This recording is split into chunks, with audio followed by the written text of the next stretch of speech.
মহান মহান জ্ঞানী মানুষরা সমাজের উপর প্রভাব রেখে গেছেন।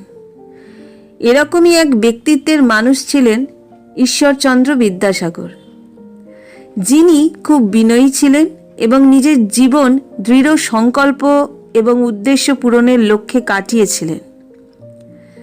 ঈশ্বরচন্দ্র বিদ্যাসাগর মহান সমাজ সংস্কারক, লেখক, শিক্ষক ও উদ্যোক্তা ছিলেন এবং সমাজ পরিবর্তনের জন্য কাজ করে গেছেন অবিরাম। ভারতে শিক্ষার প্রতি ঈশ্বরচন্দ্র বিদ্যাসাগরের অবদান এবং নারী শিক্ষার প্রতি এবং বিধবা বিবাহের প্রতি অবস্থার পরিবর্তনের জন্য তিনি চিরস্মরণীয়। নমস্কার, তনুর গল্প সম্ভারে আমি তনুশ্রী আপনাদের সবাইকে স্বাগত জানাই। আজ আমি করুণার সাগর পণ্ডিত ঈশ্বরচন্দ্র বিদ্যাসাগরের একটি সংক্ষিপ্ত জীবনী আপনাদের সামনে তুলে ধরব।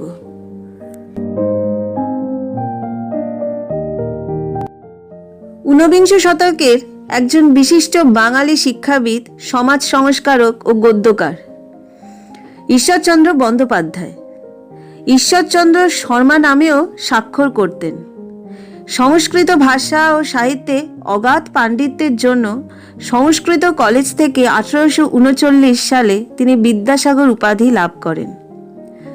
সংস্কৃত ছাড়াও বাংলা ও ইংরেজি ভাষায় বিশেষ ব্যুৎপত্তি ছিল তার।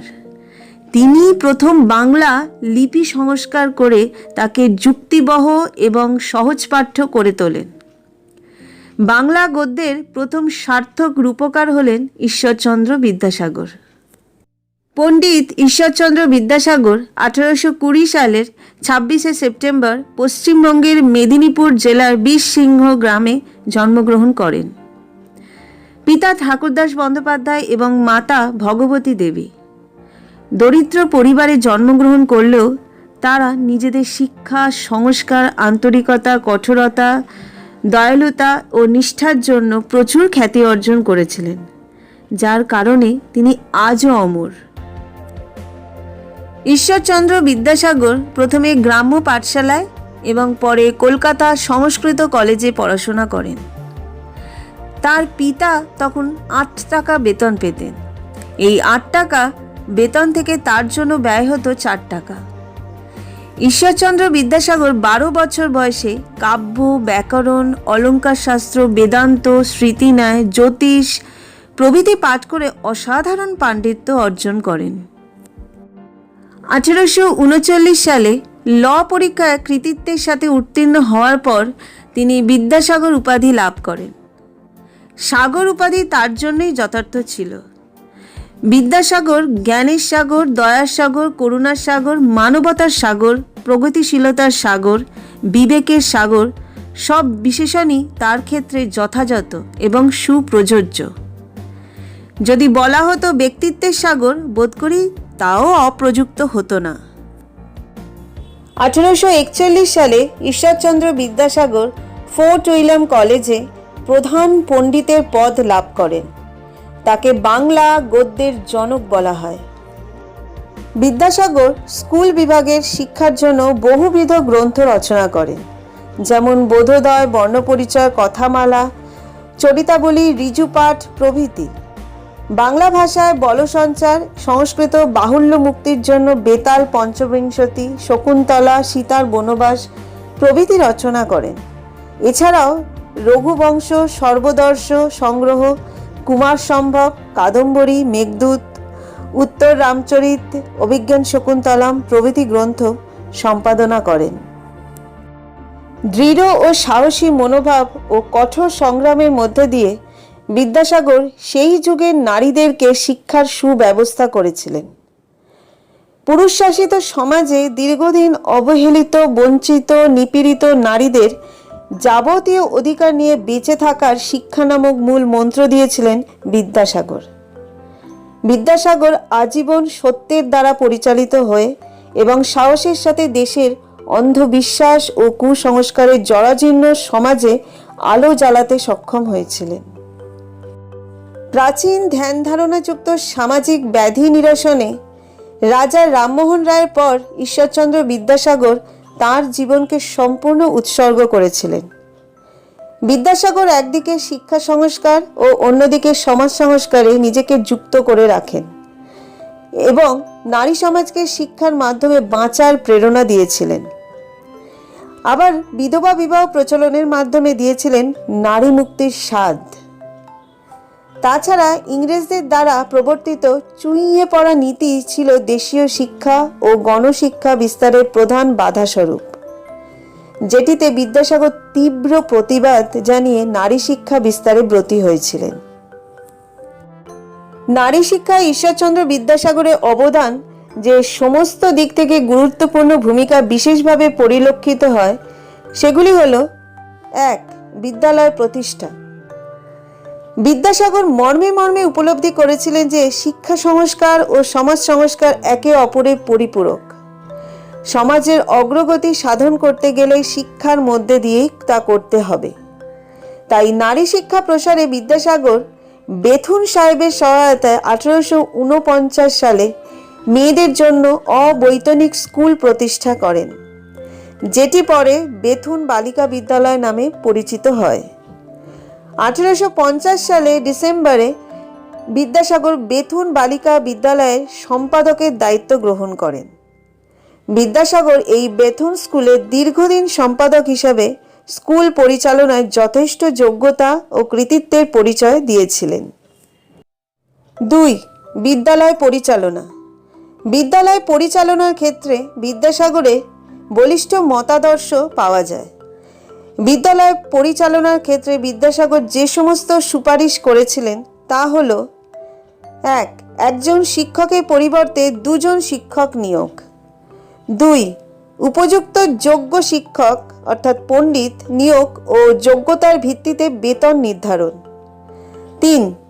উচ্চ বেতন দিয়ে কমপক্ষে মাসিক 50 টাকা একজন হেড পণ্ডিত নিয়োগ।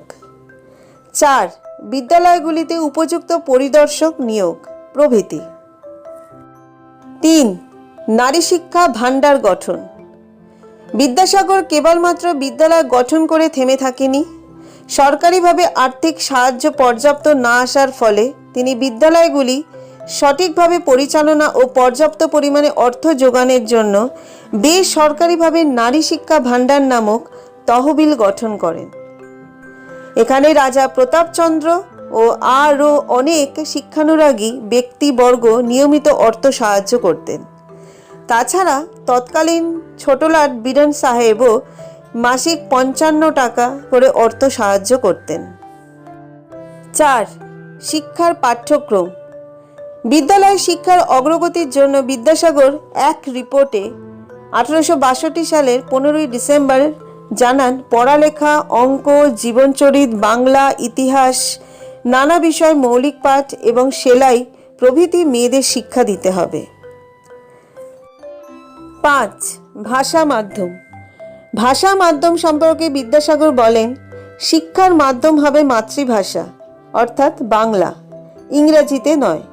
তিনি আরও বলেন, বাংলা শিক্ষার বিস্তার ও সুব্যবস্থা একান্ত প্রয়োজনীয়। তা না হলে দেশের জনসাধারণের কল্যাণ হবে না। 6. পাঠ্যপুস্তক রচনা। বিদ্যাসাগর উপলব্ধি করেছিলেন যে উপযুক্ত শিক্ষার জন্য চাই ভালো ভালো পাঠ্যপুস্তক, যা শিক্ষার্থীদেরকে সমৃদ্ধ ও পরিপূর্ণ করতে সাহায্য করবে। তাই শিক্ষাক্ষেত্রে পাঠ্যপুস্তকের অভাব পূরণে বিদ্যাসাগর বিভিন্ন উল্লেখযোগ্য পাঠ্যপুস্তক রচনা করেন, যেমন বর্ণপরিচয়, প্রথম ও দ্বিতীয় ভাগ, বোধোদয়, কথামালা প্রভৃতি। রাজা রামমোহন রায়ের উদ্যোগ ও আন্দোলনের ফলে 1829 খ্রিস্টাব্দের 4 ডিসেম্বর সতীদাহ প্রথা আইনত নিষিদ্ধ হলেও বিধবাদের ভবিষ্যৎ কি এ সম্পর্কে তেমন কোনো উদ্যোগ তার পক্ষে গ্রহণ করা সম্ভব হয়নি। এ বিষয়ে কার্যকরী ভূমিকা গ্রহণ করেছিলেন ঈশ্বরচন্দ্র বিদ্যাসাগর। বিধবা বিবাহের পক্ষে জনগণের চেতনা প্রসারে বিদ্যাসাগর 1854 খ্রিস্টাব্দে তত্ত্ববোধিনী পত্রিকায় প্রথম বিধবা বিবাহের পক্ষে প্রবন্ধ লেখেন। পরের বছর 1855 খ্রিস্টাব্দের জানুয়ারি মাসে বিধবা বিবাহ প্রচলিত হওয়া উচিত কিনা এত বিষয়ক প্রস্তাব নামে একটি পুস্তিকা প্রকাশ করেন। পরাশর সংহিতা থেকে উদ্ধৃতি তুলে বিদ্যাসাগর বলেন, বিধবা বিবাহ সম্পূর্ণভাবে শাস্ত্রসম্মত। বিদ্যাসাগর বিধবার পুনর্বিবাহ নিয়ে আন্দোলন শুরু করলে তার বিরোধিতায় নেমে পড়েন শোভাবাজার রাজবাড়ির রাধাকান্ত দেব ও তাঁর ধর্মসভা। বিদ্যাসাগরের বক্তব্যকে চ্যালেঞ্জ করে এ সময় কমপক্ষে তারা 30টি পুস্তিকা প্রকাশ করেন।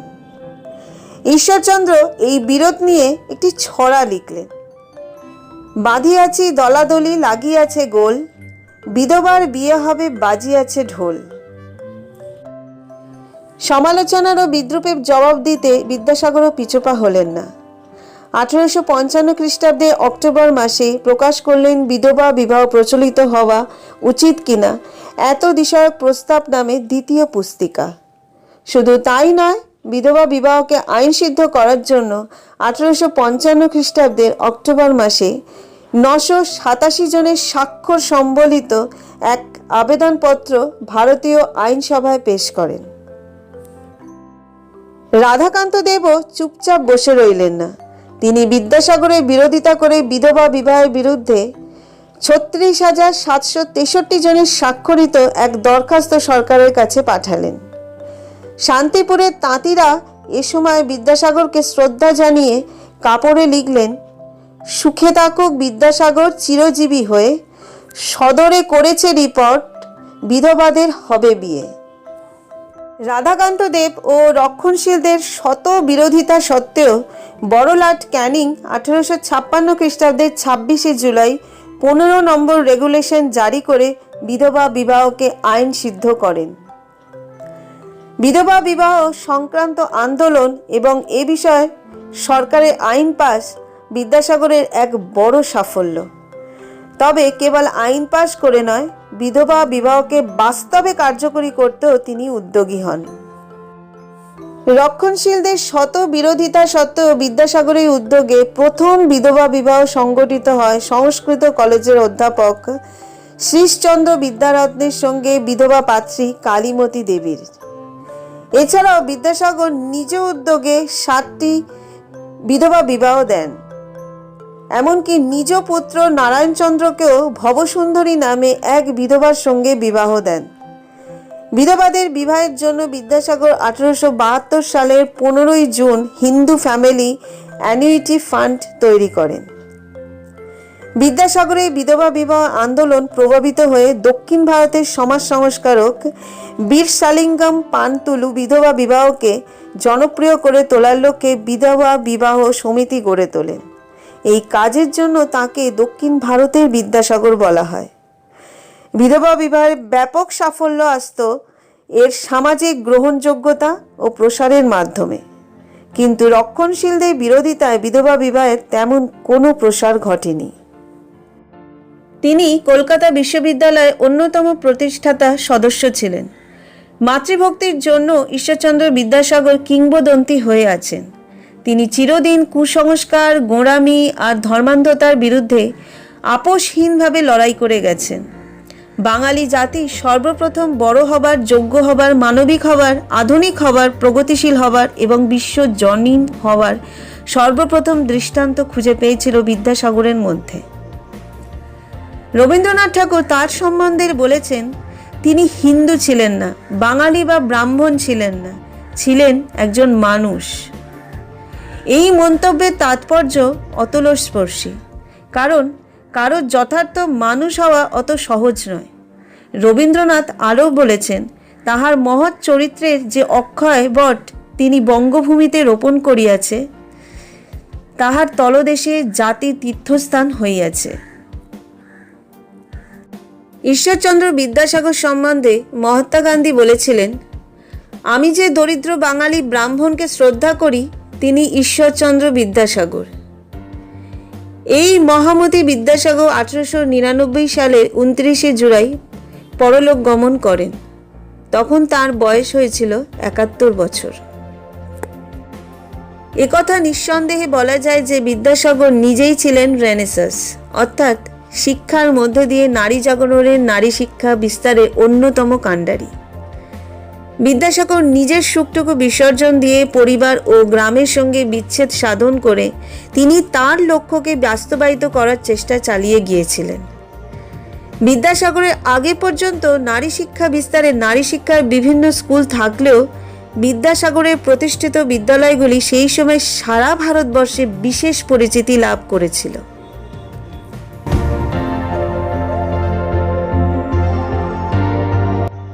নবজাগরণের প্রাণপুরুষ ঈশ্বরচন্দ্র বিদ্যাসাগরের জীবনী আপনাদের কেমন লাগলো তা প্লিজ আপনারা কমেন্টে জানাবেন। যদি ভালো লাগে তাহলে একটা ছোট্ট লাইক ও শেয়ার করে দেবেন। আর যারা এখনও পর্যন্ত আমার চ্যানেলটাকে সাবস্ক্রাইব করেননি প্লিজ তারা আমার চ্যানেলটাকে সাবস্ক্রাইব করে দেবেন এবং পাশে থাকা বেল আইকনটি প্রেস করে দেবেন, যাতে আমার চ্যানেলের সমস্ত ভিডিও বা নোটিফিকেশন আপনাদের কাছে পৌঁছয়। তাহলে আজকের মতো বিদায় নিচ্ছি, আবার আসবো অন্য কোনো মনীষীর জীবনী নিয়ে।